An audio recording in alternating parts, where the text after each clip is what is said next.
ازيكم عاملين ايه؟ الفترة اللي فاتت اسئلة كتير جات لي بخصوص مين احسن، الامارات ولا السعودية ولا الحياة في امريكا.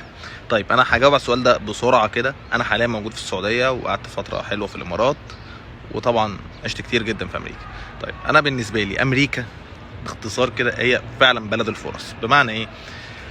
انت في دماغك اي حاجة عايز تعملها في امريكا هتوصل لها وهتعملها. عايز تفتح بيزنس هتعرف تفتح بيزنس في اي مجال انت تتخيله. عايز تبيع اي حاجة ان شاء الله يعني بوكسرات للمعيز هتلاقي حد هيشتري الكلام ده بجد. امريكا اكبر سوق موجود في العالم. ما شفتش فعلا اي حاجة كده يعني. عايز تتعلم اي حاجه في اي سن وتشتغل هتلاقي فيها شغل. عايز تدرس اي دراسه معينه ملهاش علاقه بالشغل هتعمل. بس العربيه دي تعدي. عايز يعني مش عايز تعمل اي حاجه خالص وعايز تنتخ ومش عايز تشتغل تماما ودوبك تعيش على القد وبتاع وتعيش عيشه هاديه يعني هتلاقي. يعني في ناس فعلا اللي هم بيبقوا عايشين على المعونات والحاجات دي كلها موجوده. فدي باختصار امريكا. بتفتح لك عايز تشتغل بدل الساعه 10 20 30 في اليوم، مش عايز تنام خالص، عايز تشتغل 24 ساعه في 24 ساعه هتلاقي. فدي امريكا. بس قصاد ده علشان بجد يعني هي سهله اللي انت توصل، بس مش معنى سهله اللي هي الحياه فيها سهله ان البيبان مفتوحه، بس انك تعرف الطريق وتخش او تفتح الباب ده هي دي الفكره. المنافسه في امريكا عاليه جدا. يعني مثلا انت علشان تشتغل مثلا شغلانه كويسه عايز تدرس دراسه كويسه جدا، وهتاخد قرض على الدراسه دي. عايز تعيش تفتح بيزنس محتاج راس مال، محتاج تفهم هيتاخد منك ضرايب قد كده، محتاج بص هتلاقي يعني انت فتحت بيزنس معين هتلاقي قصاده في مليون واحد فاتح نفس البيزنس، فانت لازم تبقى انت احسن منه. فهي مشكلة امريكا او فكرتها ان هي بتحطك في ساقية او في اللي هو عارف انت لازم كل حاجة فيك شغالة عشان تنجح. دماغك وجسمك وبتاع كله شغال حرفيا بجد. فدي امريكا. مش في حاجة مش هتشتغل انت هتقع او مش هتقع، هتبقى الحياة صعبة. يعني عايزة واحد يعني نار ما بيقعدش خالص هينجح بسهولة. حتى لو هو جه بس فقط بيشتغل شغلانه قليله هيعمل منها المينيمم ويج بس وهيقلل مصاريفه، هيشتغل عدد ساعات مهول جدا. في خلال سنتين 3 يقدر هيبقى معاه مبلغ محترم، يقدر يفتح بيه بيزنس، يقدر ينزل بلده تاني، يقدر يعمل اي حاجه. يشتري عربيه شغاله اوبر بقى، او يشتري الليموزين، عربيه ليموزين ما حوش فلوس بقى يأجر الليموزين دي او يشتغل عليها كمان. يعني بقول لكم حتى افكار بسيطه. يعني ممكن الليموزين دي بيطلع له في اليوم 600 700 دولار، يمكن اكتر في الايام الحلوه يعني. فهو اشتغل في مطعم سنتين 3 نار، شغال 16 17 ساعه في اليوم، عمل له مثلا مبلغ 100,000 دولار ولا حاجه، بس عشان هو ما بيصرفش. يقدر ب100,000 دولار دول يحطهم يا عم في البورصه، لو يتعلم بورصه ولا يتعلم عملات رقميه. شوف بص يعني سهل. الامارات هي حلوه جدا، بس حلوه للناس المجتهده من البدايه. يعني هو جاي من مكان ما، هو الشخص ده يعني معاه شهاده محترمه قوي، كان عمل بيزنس محترم قوي، هو جاي بنجاحه. يعني هو ناجح اصلا فجاي بنجاحه، فبيروح الامارات بتفتح له فرص رهيبه.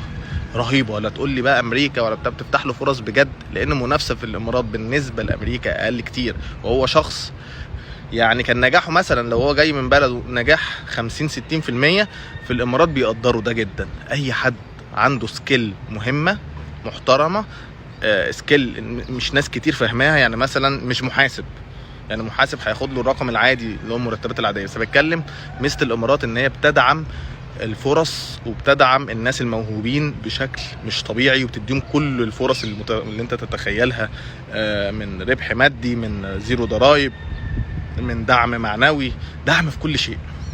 فدي ميزه الامارات. مشكله الامارات ان لو واحد على الله حكايته فبيروح هناك، لو هياخد له 2000 درهم ولا بتاع بجد هيعيش عيشه صعبه جدا، صعبه. يعني الحياه غاليه في الامارات. واحد عم بيعمل، اصل انت راح تعمل 2000 درهم يعني هتعمل ايه؟ يعني هتشوف هتدفع اكل وشرب وسكن وفواتير وموبايل هتلاقي نفسك اصلا ال 2000 درهم دول اتصرفوا. الا لو انت بقى عايش اللي هو يعني، ولا حتى الصلصه غاليه هناك، لو بتاكل صلصه ولا حتى بجد بحس فعلا ان هم بيعملوا 2000 درهم دول تبقى عيشتهم صعبه. ومشكله بقى الامارات، لو انت رايح على شغلانه بتاعت 2000 درهم، لو انت دماغك شغلها على قدها او مش، لا او انت مثلا مش يعني يعني فكره انت تتطور. يعني في امريكا انا شغال في مطعم ولا شغال في حاجه، بهري نفس شغل لفتره معينه، عملت فلوس بحطها على في حاجه معينه، بظبط حاجه معينه. انت في الامارات مفيش المينتاليتي دي.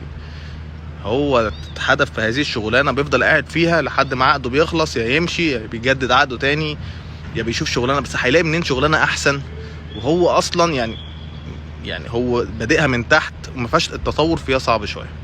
دي وجهه نظر. التطور في الامارات بيجي عن طريق ان انت اوريدي عندك حاجه، بس ان انت تطور من نفسك وبتاع، انت يعني بتبقى مجهود اصعب بكتير. دي وجهه نظري. في ناس كتير بيبداوا من تحت خالص وبيطلعوا في الامارات وبيظبطوا الدنيا، وعنده يعني عنده الديسبلين او عنده حته الكفاح عاليه شويه.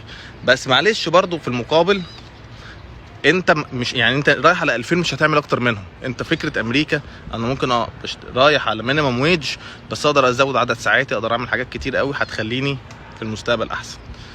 ده الفكره. فالامارات لو انت جاي اوريدي معاك حاجه تبقى حاجه كبيره جدا. لو انت جاي على الله حكايتك تعب تعب تعب بزياده قويه، تعب فعلا يعني عايزه حد يشتغل على نفسه قوي. عكس امريكا في اي وضع انت ممكن تكيف نفسك وتعيش مبسوط بجد. مش هتحوش فلوس بس هتكيف نفسك.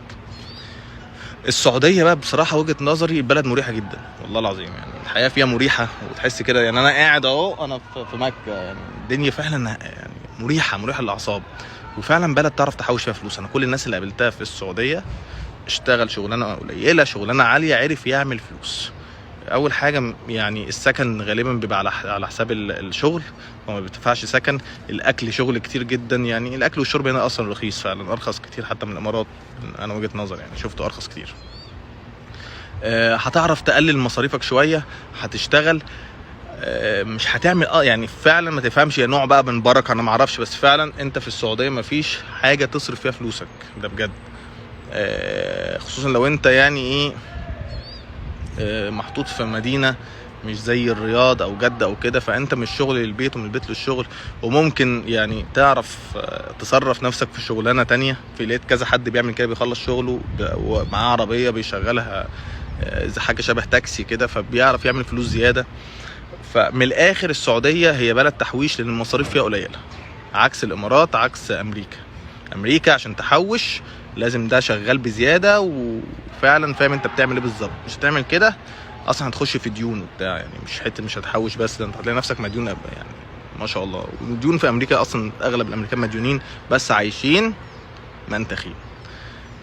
ممكن تنتخ في امريكا عادي يعني، بس انتخت امريكا معناها ان انت ايه مبلط خالص على الخط يعني.